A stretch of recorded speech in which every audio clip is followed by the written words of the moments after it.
There's a moment after betrayal when most people make a critical mistake. They fight back. They seek revenge. They need the other person to know how much pain they caused. But here's what the ancient psychologists understood, what Carl Jung spent decades teaching. The most powerful response to betrayal isn't a reaction at all. It's the complete withdrawal of your energy, your attention, their existence from your world. When someone betrays you, your silence becomes their prison. The moment you stop reacting, they lose the only power they ever had over you. And what happens next? Well, that's what most people never get to see. Stay till the end, because number 5 is the psychological mechanism most people never notice. 1. The absence that haunts. When you disappear without explanation, you leave them with the most dangerous gift of all, their own mind. Jung understood that what we project onto others reveals what we cannot face in ourselves. The person who hurt you isn't just losing you, they're losing the mirror that allowed them to avoid their shadow. Your absence forces them to confront the darkness they've been running from. And in that silence, their guilt becomes a voice they cannot escape. Think about it. When you're present, angry, hurt, demanding answers, you're giving them something to focus on. Your pain becomes their distraction.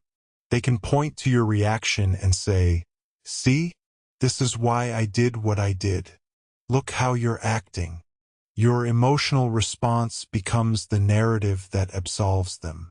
But when you vanish, when there's no fight, no tears, no desperate messages asking why, they're left alone with the question they fear most. What have I done? And that question echoes in the empty space where you used to be. It follows them in quiet moments.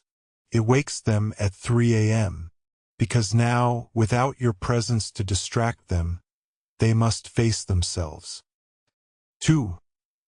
The power of unreacted energy. Every time you refuse to react, you're taking back the energy they tried to steal from you. Betrayal is a transaction.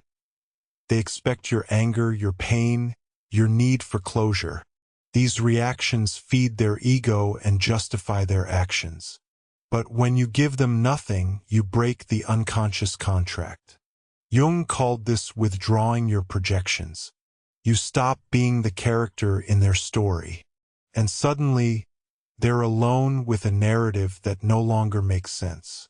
Your indifference becomes the mirror that reflects their emptiness back to them. Here's what most people don't realize. Every emotional reaction you have is energy leaving your body and entering theirs. When you cry, rage, beg for explanations, you're feeding the very person who betrayed you. You're giving them proof that they still matter, that they still have influence over your inner world. But the moment you go silent, that energy stops flowing to them and starts flowing back to you. It becomes fuel for your transformation instead of food for their ego. This is what Jung meant by integration, taking back the parts of yourself you unconsciously gave away. And the person who hurt you, they feel that withdrawal on a level deeper than words. It's visceral. It's the sudden realization that they no longer occupy space in your consciousness. 3. The weight of your evolution. While they remain stuck in the past, watching you grow becomes their torment. This is the alchemical transformation Jung spoke of, turning pain into gold. When you channel betrayal into self-mastery, you're not just healing, you're ascending. And here's what cuts deeper than any revenge. They'll witness your transformation from a distance, knowing they were the catalyst for your greatness, but not the companion in it. They see what they lost not when you left, but when you became unreachable. There's a particular kind of regret that comes from watching someone you underestimated become everything you knew they could be, without you. They'll see your posts, hear about you through mutual friends, catch glimpses of the life you're building. And each time, it's a reminder, I could have been part of that. But here's the deeper cut. Your growth isn't motivated by proving them wrong. That would still make them the center of your story. No, your evolution is motivated by something far more powerful, the realization that you were always capable of this, and their betrayal simply removed the blindfold. You're not becoming someone new. You're becoming who you always were beneath the relationship that limited you. And that truth, that's the one that haunts them in ways revenge never could. 4. The mirror they cannot break. Your peace exposes their chaos in ways words never could. Jung said that everything that irritates us about others can lead us to an understanding of ourselves. But most people avoid this work. When you move forward with grace and composure, you become a living reminder of the inner work they refuse to do. Your tranquility isn't passive. It's a silent verdict.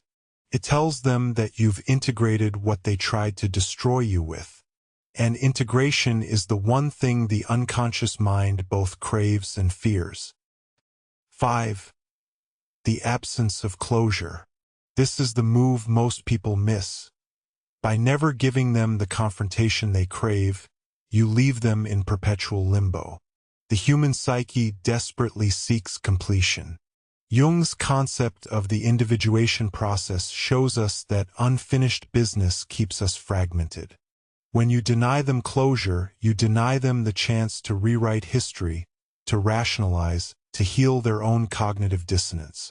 They're left with an open wound that never quite scars over. Not because you're cruel, but because you've chosen to invest your energy in your own wholeness, not their redemption. 6. The projection they must own. Eventually, without you to blame, they're forced to face the darkest truth. The problem was always internal. This is the shadow integration Jung dedicated his life to explaining.